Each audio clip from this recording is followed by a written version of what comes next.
Ladies and gentlemen, the forum will start very soon. Please switch off your mobile phones or turn them into silent mode. Thank you. Good afternoon, ladies and gentlemen. Welcome to the Practitioner Speaker Series, jointly presented by the Hong Kong U Faculty of Business and Economics and the Financial Services Development Council. I am Kevin Wang, a Year 1 Bachelor of Finance in Asset Management and Private Banking student.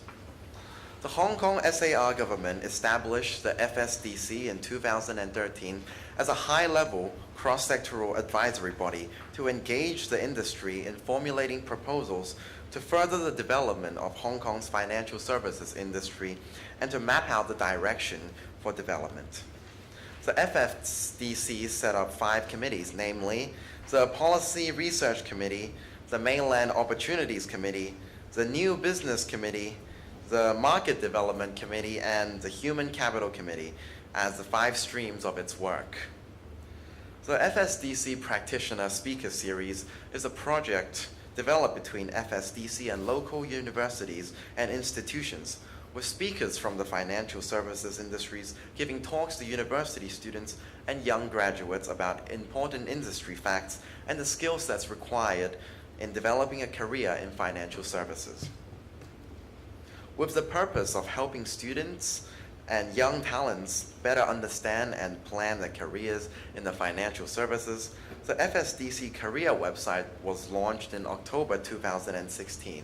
The website contains useful information about jobs across various financial sectors, including asset management, banking, insurance, professional services, financial regulatory, securities, brokerage, and wealth management, as well as videos and interviews of practitioners and hiring individuals. The website also includes a recruitment platform called Job Market, which is tailored for financial services employers to post their job openings free of charge. It welcomes different types of job openings, such as internships, training contracts, and entry-level opportunities targeting university students and recent graduates. If you would like to learn more about what the FSDC has to offer, please feel free to visit their website. Today at the Practitioner Speaker Series, we are very pleased to have Ms. Angelina Kwan, who will hold a session on compliance in the financial market. Before that, I would like to invite Professor Anna Wong, Program Director of Bachelor of Finance in Asset Management and Private Banking, to deliver welcoming remarks. Professor Wong, please.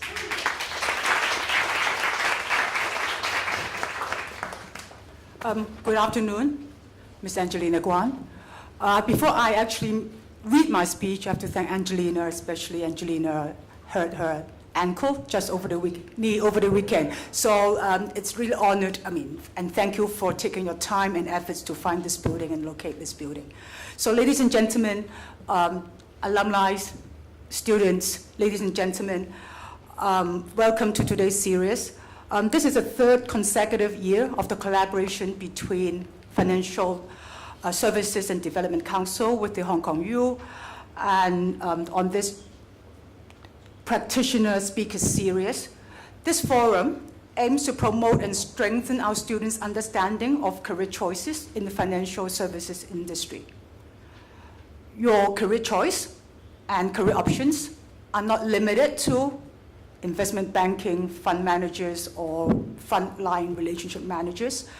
Our speaker today, Ms. Angelina Kwan, will share with you another option and an area of utmost importance in today's financial world, and an option with a bright career future. I'm very honored today to introduce to you our speaker, Ms. Angelina Kwan. I've known Angela for many years. When we served together on the board of Hong Kong Securities and Investment Institute. Angelina has a great passion for the financial services industry and is one of the best speakers that I've listened to. Angelina is currently the Managing Director and Head of Regulatory Compliance at the Hong Kong Exchange and Clearing Limited, HKEX. Angelina has extensive experience in the financial services industry. She had held various senior positions at the Securities and Futures Commission and a number of international financial institutions. As you can read from the backdrop, Angelina is a certified public accountant in the US and in Hong Kong. She is also our alumni, receiving her Master of Law under a joint program with the Hong Kong U Law faculty. The reason I mentioned her accounting qualifications and her law studies is to let you know that you don't need to be an accountant after your accounting education, and you don't need to be a lawyer after your legal studies. The options are diverse, and these two are just basic trainings which are applied in a number of career options. Today, Angelina will share with us the importance of financial regulations and compliance as one of the career choices in the financial services industry. Without further ado, may I invite Ms. Guan to begin her sharing with us. Take your time, Angelina, and really appreciate your coming to us.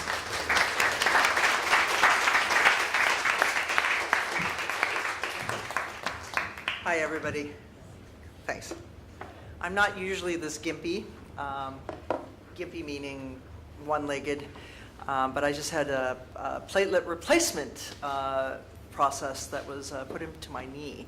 So my only thing is, when you become a compliance officer, you're always dealing with all different issues. So what you want to do is you want to go skiing down the highest mountains. So I ski double black, and I went down a mountain, and a rock and a tree actually caught my ski, and I went flying, but the ski didn't. So that's why I ripped my ACL.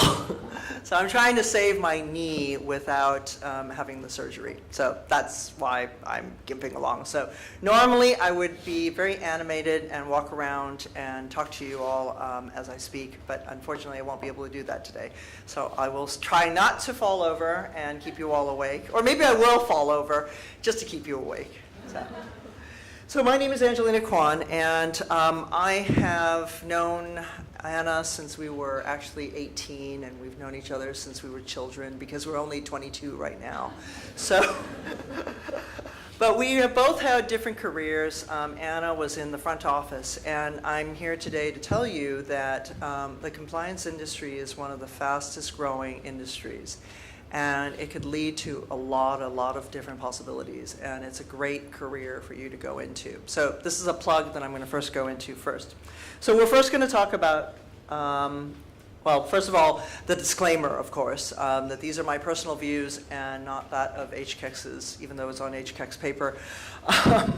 But hopefully you'll get something out of this. But I'm also going to give some examples of, about what happens in HKEX.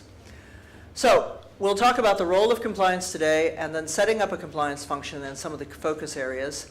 And then we'll talk about monitoring and advisory work and working with the business and yet being a control function. And that's the interesting thing about being in a compliance function. And then what are some of the trends in compliance, and then some of the examples. So the role of compliance. So basically, in a nutshell, you're the person, if you're the head of compliance, you're the person that makes sure that the business is in full compliance with all rules and regulations that apply. So you could be a compliance officer of a financial services company, but guess what? Drug companies need compliance officers because there's so many regulations. So pharmaceutical companies have compliance. Any company that needs quality assurance will have a compliance team. So it's not just financial services compliance, it's compliance with any highly regulated company. So that already opens a whole host of possible jobs, from Merck all the way to working with Credit Suisse or one of the giant Goldman Sachs's of the world. So anywhere where there's professional standards, codes, you will need somebody to interface and understand that, and then explain it to management. And it will involve having an ethical background, having knowledge of the business, and the compliance person will then educate staff.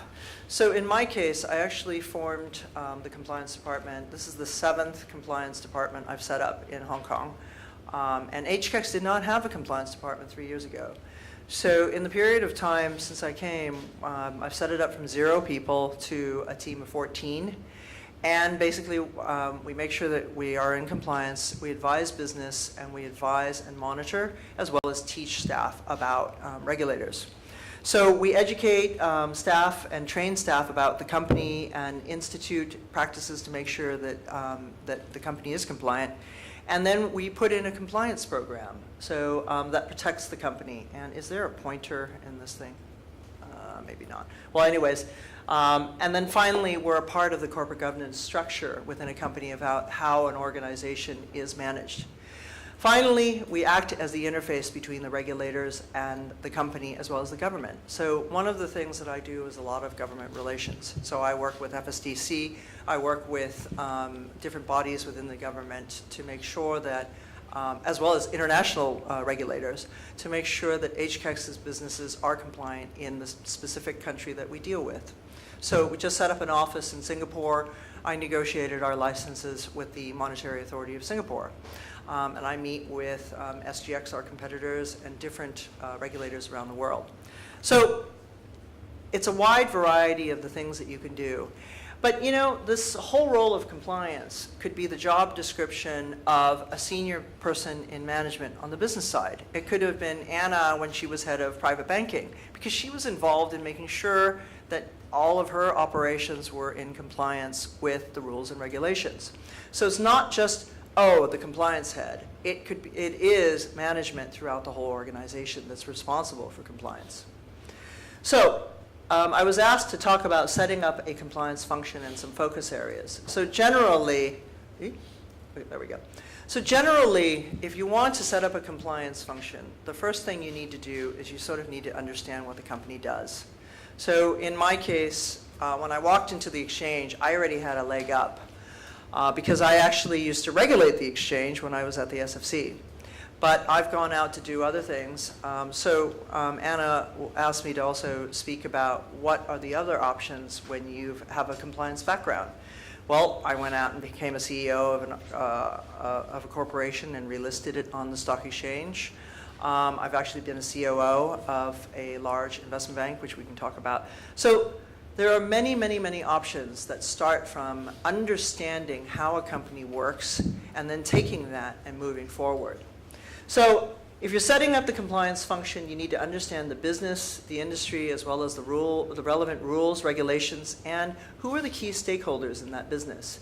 So in our case, using HKEX as an example, well, number one, we're 5.43% owned by the Hong Kong government. And the rest of our ownership is broken up between institutional investors as well as retail investors. So the SFC gives us our licenses, and they are our main taskmasters. So we are a regulatee and we are a regulator. So if you understand that as the business, then you start devising what are the things that you need to do to make sure that we're in compliance. So you can start taking an inventory of all the things you need to do in terms of, well, if you're a recognized exchange controller, there's a whole list of things you need to do. If you're a recognized exchange company, there's a whole list of things you need to do. So you have to gain an understanding of what your business is, and then what are the stakeholders' expectations. So the SFC's expectations of HKEX are, you're going to provide a fair and equitable trading system. You're going to make sure that investors are protected. You're going to act in the public interest and the interest of the investing public. This is from statute I'm reading that I memorized, and I'm telling you. This is a part of the Securities and Futures Ordinance. So you need to understand what your regulators want and then also what your shareholders want, as well as your job duties. And at the same time, getting the tone at the top, getting your CE, getting senior management to also explain to you what is it that they want, and then they're going to set the tone at the top that we want a compliant organization. Then you need to understand how the company previously complied with rules and regulations. So in our case, we have a number of business divisions. So actually compliance actually works with all those business divisions to make sure that we're in compliance.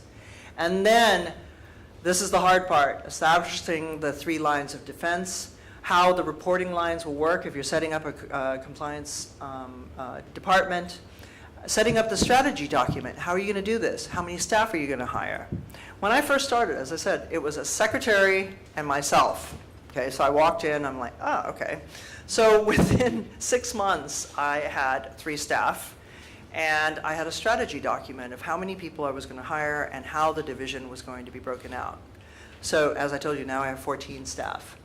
And we had a terms of reference that was set by the SFC.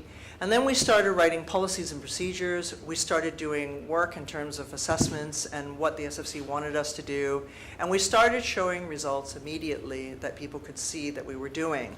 And then from there, I was able to get more headcount.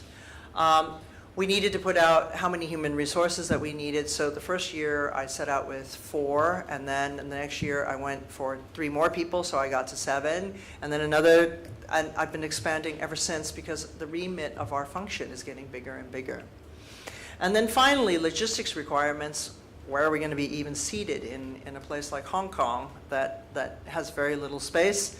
What are our budgets? What are job descriptions? What are our reporting lines? And what sanctions can we actually give out if people aren't doing the right thing? So these are just examples of things when you're setting up a compliance function you need to think about. But you know what? You could use this for any department too. That if you were to go into a new company and set up a new department, like a risk department, it'd be the same issues that you'd be coming across. And then, of course, you'd have to obtain senior management and board approval. So throughout this whole process for me to set up this department, I've had the board on my side, I've had the SFC on my side, as well as senior management, endorsing everything that we do. So some of the focus areas when you're setting up, okay, so there's a million things to think about when you're setting up a department. How do you focus in on the main areas? Well, there are regulatory requirements. There are specific business requirements. So let's say you're at Credit Suisse, for example. What's their biggest money-making business? Is it derivatives? Is it equities? Is it private banking? Well, maybe those are the areas that you should start focusing on first and understanding what are the regulatory requirements for those businesses and making sure that you've checked with those businesses and worked with those businesses to advise them as well as monitor. Identify the risky areas. What are the largest business areas? What are new business revenues, revenue streams? What are areas that have international rule changes? So a majority of my time last year was spent on MiFID II and FATCA. How many of you have heard of MiFID II? None of you have heard of MiFID II. Okay, if any of you are going into financial services, please, before you go into an interview, read up about MiFID II and FATCA. These are very, very important topics. Why? MiFID II is the infrastructure changes that basically Europe is putting together to impose on the rest of the world. So Europe now has an integrated market, and therefore they are setting out requirements that basically if you want to be able to trade with a European counterparty, you need to be equivalent. So you have to have the same systems, the same rules, the same rule of law, good regulators, and you have to submit to the EC for approval. So most of my time last year was spent filling out questionnaires. Now, if you work for an investment bank, guess what? You have to comply with all the rules in terms of how fees are charged, how research is actually charged.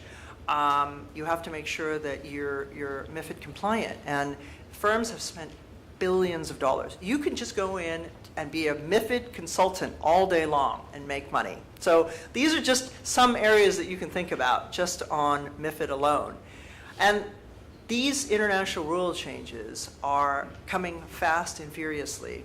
So for those of you who have heard about FATCA, that's basically the US's way of finding out who is the ultimate counterparty to combat money laundering and so on and so forth. So FATCA rules came in 2014, 2015, and then additional money laundering checks and rules are coming in. So every investment bank has a FATCA compliance officer. They have FATCA checks for new accounts. And the reason why it takes so long for you to open a bank account is because they have to do all these checks to make sure that you're not a money launderer. So all of these will play a big part of what you do from the time you open a bank account to the time you enter into an investment bank to work, or even if you work at a retail bank, it's just the same. So please do know about these things if you're going to go into an interview.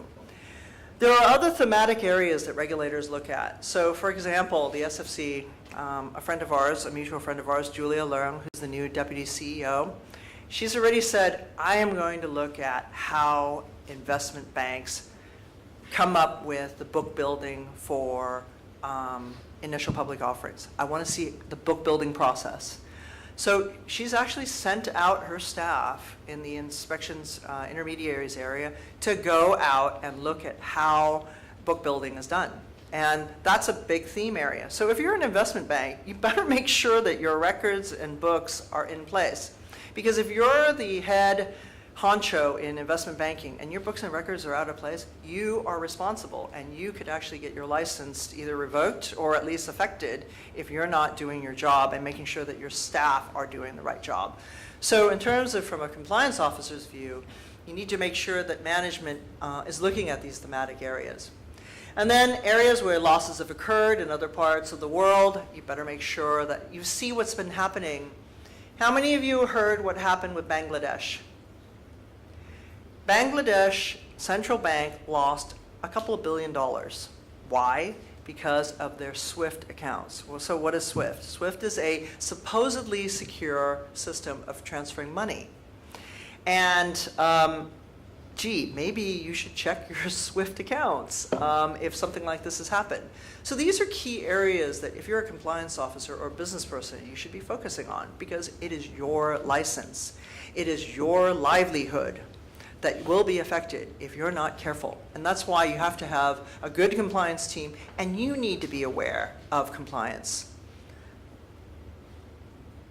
So I wanted to talk about a little bit of what I do from day to day, besides filling out questionnaires and things like that. My team is actually broken out between monitoring, which means going out and checking and kicking the tires. So we're the policemen on the beat.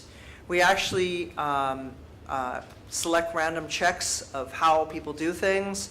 We actually go out and do compliance assessments. So we have a team of people that take different areas, and so we've picked it by regulated companies. So we'll go into the clearing corporation and go in and check certain key areas within clearing. So it's a part of the compliance function, and you have to have a compliance program that shows how you monitor if you're doing things right. So I told you we go into clearing, we looked and we checked how we selected samples, we make sure that they follow their policies and procedures. How do they do buy-ins? Are they clearing on time? Are the controls over payments being done properly? Is there segregation of duties? These are things that we look at when we're doing the monitoring process. And then we write a report, and then we give that report to our risk committees and our board risk committees. So it's a way that, that we can check and walk the beat. And then on the other side, a lot of the times we spend advising management on how to deal with regulators. So most of us are all from ex-regulators, so we know how regulators think. And for example, the SFC doesn't ask one question. It may be one question, but within one question, there are 6 questions. And every time my colleagues miss 5 out of the 6 questions. So they will write back to the SFC and they'll answer 1 out of the 5, and then they wonder why the SFC comes back with the same question again. So it takes 2 years to get a product approved. Yes, this is true. It takes 2 years for us to get a product through the SFC, which is horrifying. We've got it down to 6 months now from 2 years, which is good. But you need to understand how the regulator thinks. So if you know how the regulator thinks, then you can advise business on how to do that, as well as structuring. So looking at the business activities. So if you look at, on the monitoring side, we have the reviews of business areas, and then on the advisory side, we advise businesses on new product, service implementation, on transactions, on expansion or cross-border issues. So when I was the head of compliance for Cantor Fitzgerald, for example, I'd have to actually teach my head office people how to structure a transaction because they didn't know how to structure it. And how do I know this? How do I know how to structure them? Because I used to have to do the documentation for these things. I do have a legal degree in the background. But because I learned and read files on a regular basis, I know how things work. And that's why going back to the fundamental issue of you need to understand how companies work and how different processes work. And that's what makes you a really good business person and a really good compliance officer. So monitoring and advising, these are all a part of the overall strategy to help management grow their business in a compliant manner. But you need to strike a balance, and this is the most difficult part. Where do you say no? Where do you say, hey, this is not on. If you're going to do this, you're going to lose a lot of money. And that's why I've learned how to say, look, yes, but. So the yes is, yes, you can do this, but we need to put in a bit of control here. We need you to have additional agreements in place, or you need to restructure something. So the other thing that I have tried to do is, a lot of compliance teams I've heard in the market, they don't like to give answers to business people because they're going to be held responsible. I think it's really important that I'm a part of the team and I put my money where my mouth is. So I have a service standard. If you get something in to our department, within 2 business days, we will get back to you with an answer. You may not like the answer, so we can negotiate what the answer is, but we will give you an answer. And you have to provide some kind of timely and useful response to the stakeholders, or else you're not useful to them. So delivering the message and knowing how to deal with your businesses and having the experience. And that's one of the things, going back to some fundamentals. Networking, meeting people, getting experience, talking to people, knowing your business, being an expert in what you do. These are all things that make a good compliance officer as well as a business person. And by having experience, you can then have the wherewithal and gravitas to be able to say, okay, I think you can do this, but you need to structure it in a slightly different manner. So some trends in compliance. So responsibility on senior management is now the big thing. So in 2017, early 2017, the SFC, for example, announced the manager in charge regime. So basically, it was before, if you were like a business head in a division, you would get an RO license, which was a responsible officer license. But most of the time, what the SFC found was the responsible officer may be responsible for an area, but they don't actually look over the whole business. It's the MD sitting in Singapore that might be looking at the whole business. So the SFC, as well as the FCA and other regulators around the world, said, you know what?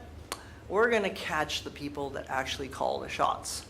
So this is the trend that regulators are actively pursuing those who actually make the decision. So if you're the person that is actively making the decision and you become the MD, you're held responsible for compliance. And you can blame your compliance officer, but guess what? You're still on the hook. So you need to know your responsibilities. And therefore, that's a trend that we're seeing more and more. And compliance is everyone's responsibility. So you need to move compliance into the business and the front lines. So the compliance department is here to help you, but ultimately you're responsible. So it's no longer, oh, compliance is the fall guy anymore. It's a part and parcel of working together with the business. What you're also seeing in compliance is an automation or trend for automation. Because first of all, it's hard to find compliance people. Second of all, it's very time intensive, some of the things. So you need to use AI. You need to use market surveillance programs.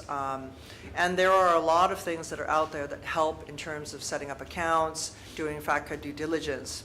So for those of you who may remember, there are all these lists of sanctioned countries and sanctioned people. Well, now with Thomson Reuters, you have this service, you type in the name if you have a new account, and out pops up Anna Wong, who has like 5 relatives, and she may or may not be a money launderer. So it cuts down a lot of time. So automation really has helped in terms of compliance. And then I told you the globalization of rules and regulators. So MiFID II, EMIR, FATCA, AEOI, this is a trend that's going to continue. So MiFID II just came in place in January 2018.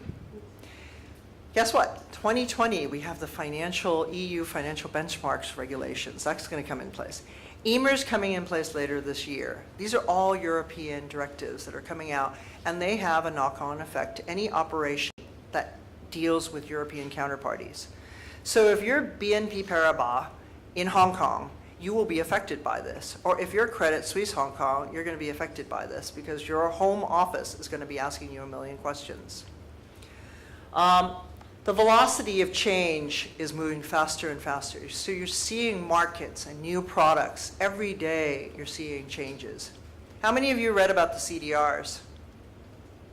Chinese depository receipts. Okay, if all of you are going to go to interviews, you better know about the latest things. I read 4 newspapers a day. Okay, English, I can't read Chinese, but I can read 4 English papers a day. And if you don't know what Chinese depository receipts are, and the fact that China wants to start offering them with Alibaba and to attract Alibaba back to Hong Kong or China, you better start reading about it because I'm sure your interviewer is going to ask you about this. So it's an important thing to us because, of course, we're monitoring this. And of course, for me, as a head of compliance, as well as a senior member of management, I need to know about this because people ask us about it. So the velocity of change, every day China is coming out with new things. The US is coming out with new things. How many of you read about Mr. Zuckerberg and his information? You did read about that. Please tell me you have read about Facebook. Okay, good. So change is going to be the constant, and that is a big trend in compliance. So keeping up with rules and regulations is a very, very important thing, as well as trends. Because now I know that CDRs are the next thing. I have to start reading up on them because I have to advise my management. Okay, so what do we do if we have a new product? What products can we start offering?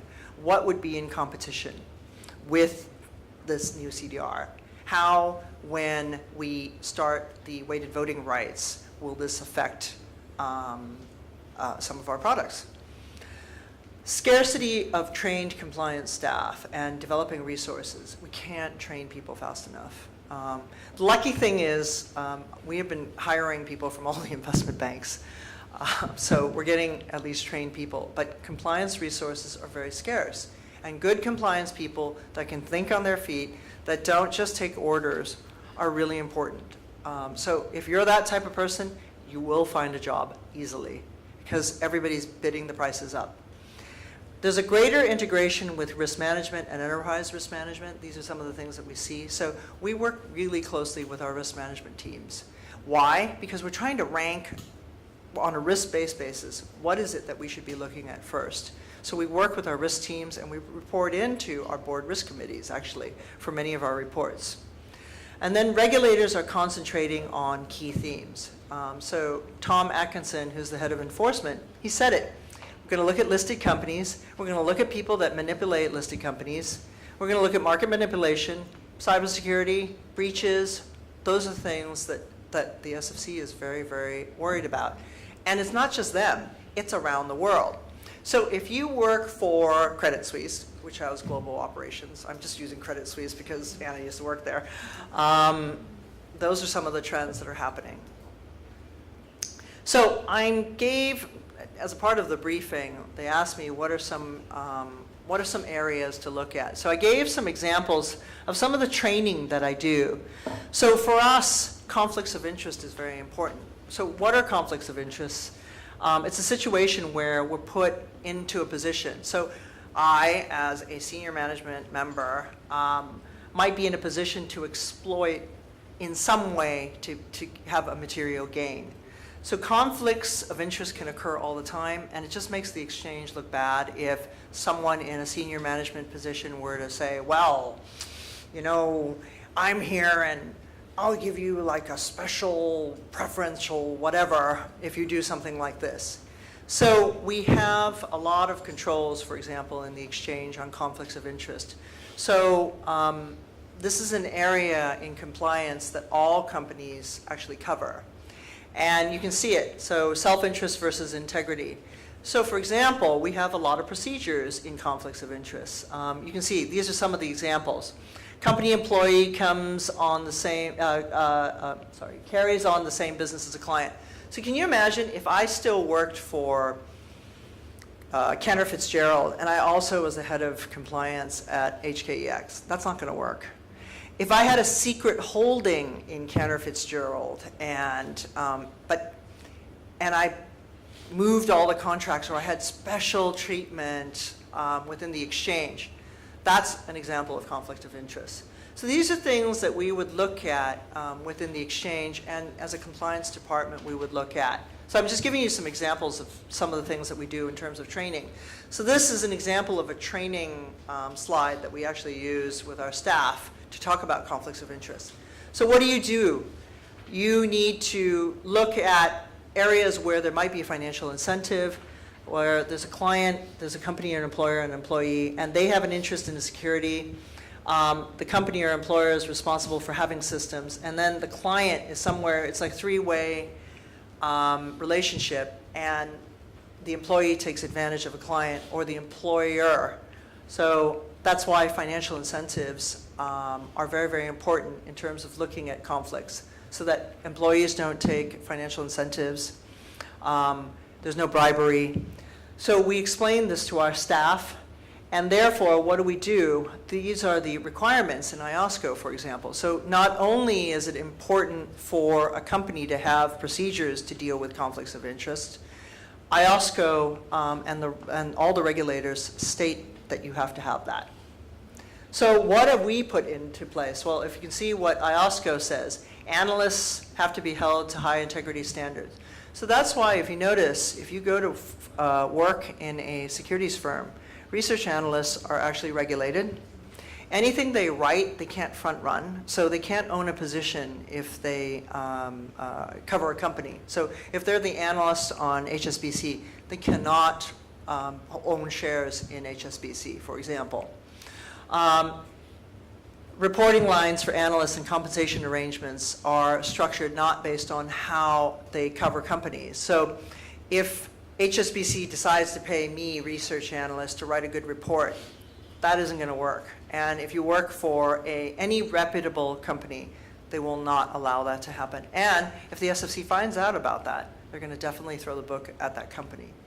So these are some examples about conflict of interest, and here are some of the considerations. I've told Anna that you can actually have these slides, so I don't think you should read the whole thing. But basically, you should have training and procedures in place. So what do?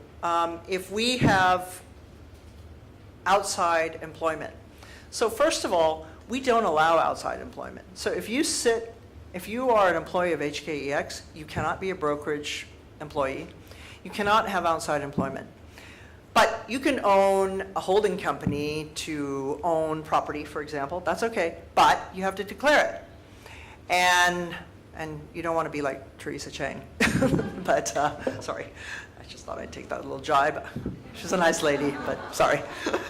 So things like that, you can declare, and then the company knows about it.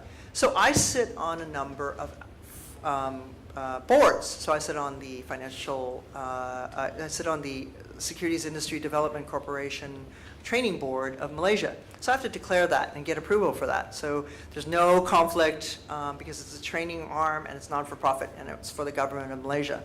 I sit on the Women's Commission, which is a government body with Hong Kong government. So these things, I get approval. There's no conflict because they're not in the exchange business. They're all non-for-profits, and there's no conflict. So that's one area where compliance officers actually walk the beat and check and put in procedures. Another area is Chinese walls and information barriers, which basically, if you're an investment bank and you're working on a number of secret squirrel deals, so you're on the Aramco deal, and your corporate finance team has their own cordoned off area where they sit and they work on the deal and they do the pricing for Aramco, Saudi Aramco. You've heard of that deal. That's a very big deal where Saudi Arabia wants to list their biggest oil company. So if you're HSBC, one of the big bankers on that, you're going to have separate staff sitting in a separate area. And guess what? Research analysts cannot cover that deal because there will be a conflict, and that's why there's Chinese walls.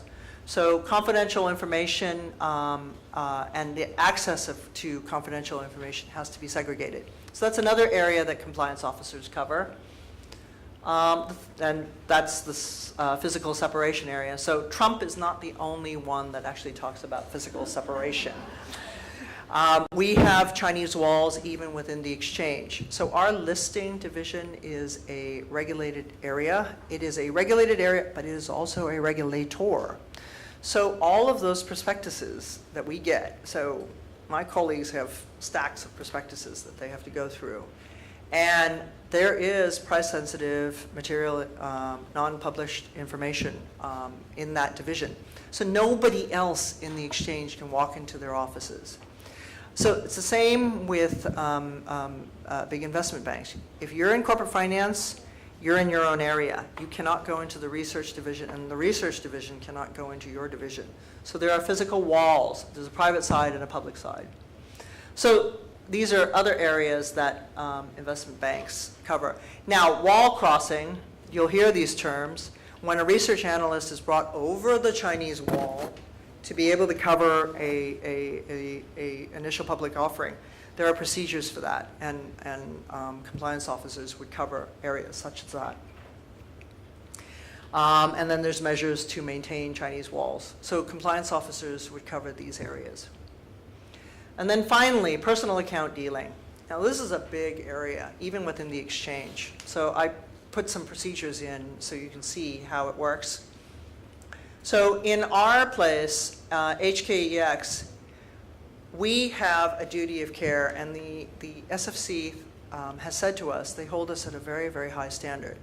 So no insider dealing, no special preferential treatment, and you better have procedures in place. So we have very strict personal account dealing requirements. So if you trade, you have to get approval, and it applies to your spouses and your kids if they're living with you, or your parents if they're living with you. And it pertains to all stocks that are traded, stocks, derivatives, or products that are traded on HKEX. That's our policy.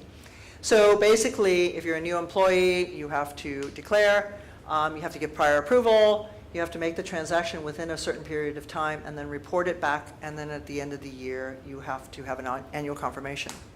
If you decide to work for a securities firm, magnify this 1,000 times. They will try to deter you from trading altogether.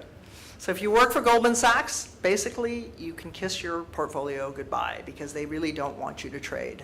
They'll pay you well, but what they will try to say is, look, we have so many transactions going on. If an employee is seen to be trading this, they may have insider information because Goldman Sachs works on every single deal. So therefore, we don't want you to trade at all.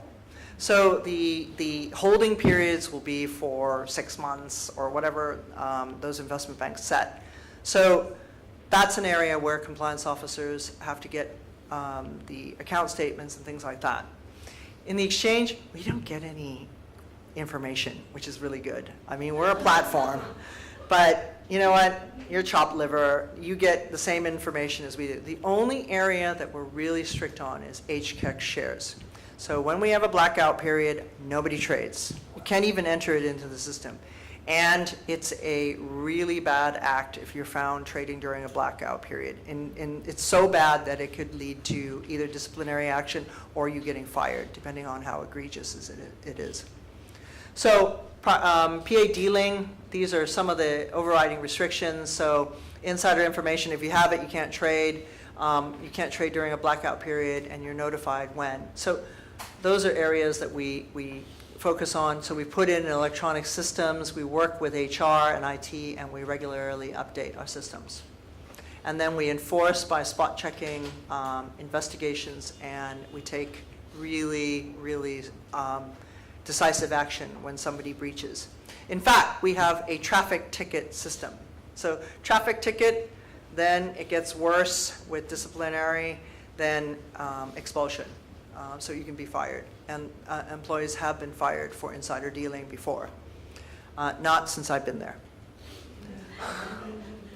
So considerations, you have to have a policy. The code says you have to have a policy. So if you're a compliance officer in a bank or securities firm, you have to have such procedures. So as I said, happy to provide these slides to you so you can read about them. So that's basically my presentation about compliance. Now, let me tell you about some of the options. So my background, Anna told you a little bit about that. When I came to Hong Kong, I knew nothing about securities. I had an internal audit background, so I came from accounting. And when I came in 1994, there was no compliance function. Compliance didn't exist. And there was an SFC, and only the investment banks like Goldman Sachs and the big ones had any rapport with these investment banks. And I realized at that time that, gee, how do we make sure that we comply with rules and regulations? So when I came, I was hired by this firm that I had no idea what I was actually joining. But it was actually the 9th largest securities firm in Hong Kong. So I actually got into the right firm. And I fast realized, besides having no internal audit department, they really didn't know how to enforce their rules. So I started talking to people, and my boss, who to this day I still credit him for being one of my best mentors, he basically opened his Rolodex for me and introduced me to everyone in Hong Kong, from the head of the futures exchange at that time to the head of the stock exchange. And these people became friends of mine, as well as people that we would share information about. So what was the lesson out of a lot of this was, number one, you really have to have good networking, and you really need to meet as many people as possible. And I'm not saying you should be a user. Wherever you can share information, it's really, really important. Because when we first started in compliance, there were no people that we can talk to. But as you start talking to people, you start, oh, I do the same thing.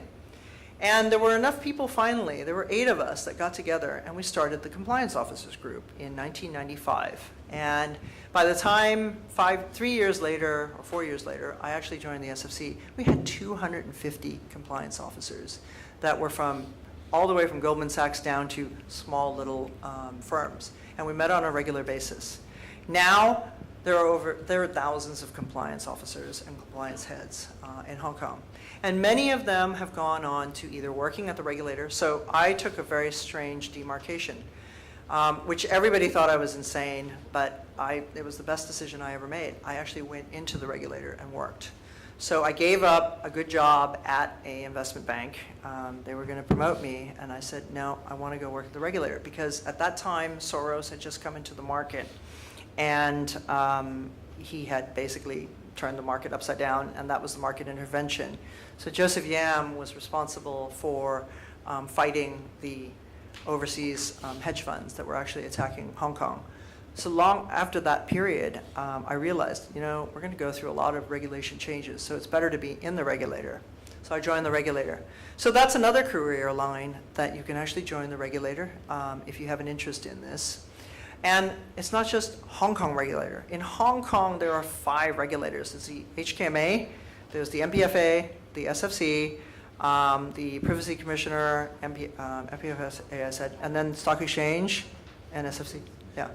Insurance Authority, the new Insurance Authority. So that's 7 regulators. That's a lot of jobs out there. And you can join FSDC too. And Financial Reporting Council, they're going to go on a big recruitment exercise. So if you've got an accounting degree, that might help. And you know what? Hong Kong ICPA even, as well as externally, there are a number of regulators. So let's talk about the FCA. Mark Stewart used to work at the SFC. He's now running enforcement. He has 1,000 employees under him. Here he had like 200. Now he has 1,000.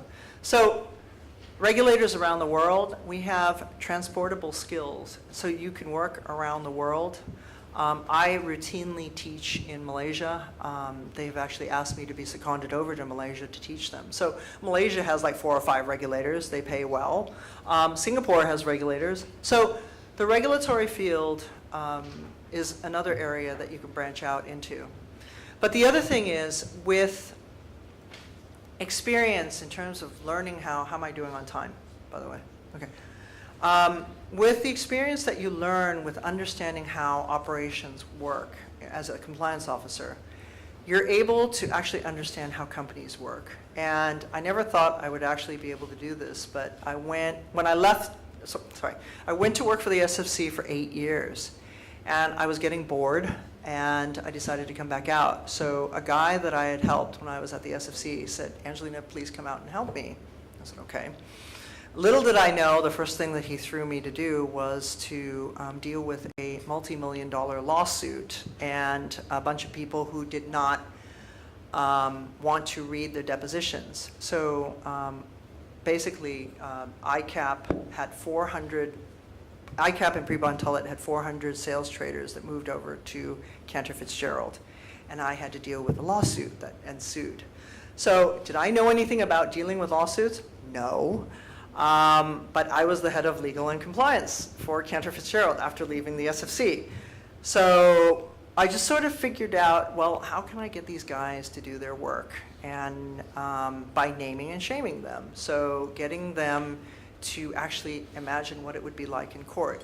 And they finally fell into place and started doing the right thing. And we ultimately ended up winning the case. So you can get thrown into a lot of different scenarios, but if you learn the basics about how companies work and how people work, you basically can try anything. So after working at Cantor, I learned how to run a securities firm. So KPMG actually called me, and they made me CEO of a third-stage delisted bankrupt securities firm. So nobody had ever relisted a third-stage bankrupt company before. And I said, okay, let's try it. So because I knew how to run a firm, and because I knew how the stock exchange worked, and because I knew how the SFC worked, I was able to write a business plan. And taking all the experiences, I was able to write a business plan that the stock exchange liked. And within 11 months and 1 day, we were able to get that company relisted. So compliance, understanding how the rules worked, understanding how a brokerage works, understanding how the listing committee works, all of that put together can actually give you an advantage and give you an in to do something different. So another area you can go into is restructuring, as well as private equity and other areas, because you have a background of how firms work. So what I'm trying to say to you is compliance may sound really boring, but it is actually a stepping stone, or it could be your profession. An announcement has just recently gone out. So I set up the compliance department. It's been 3 years. I now have a team. I'm going to hand over that team. I am going to start the foundation for the exchange, and I'm going to do a number of new things. So I get to do some new and cool new things because I've shown that I can do this, so I'm going to move into something else. So after 3 years of doing the compliance thing, I'm going to do something completely different. But guess what? It goes back to the same thing. How do you set up procedures? How do you set up policies? How do you deal with stakeholders like the government? How do you deal with stakeholders like the SFC? So the sky's the limit. And I hope this gives you a little bit of example of what you can do with a background in compliance. Any questions? No. Okay, I'm going to stand over here. So I've talked really quickly.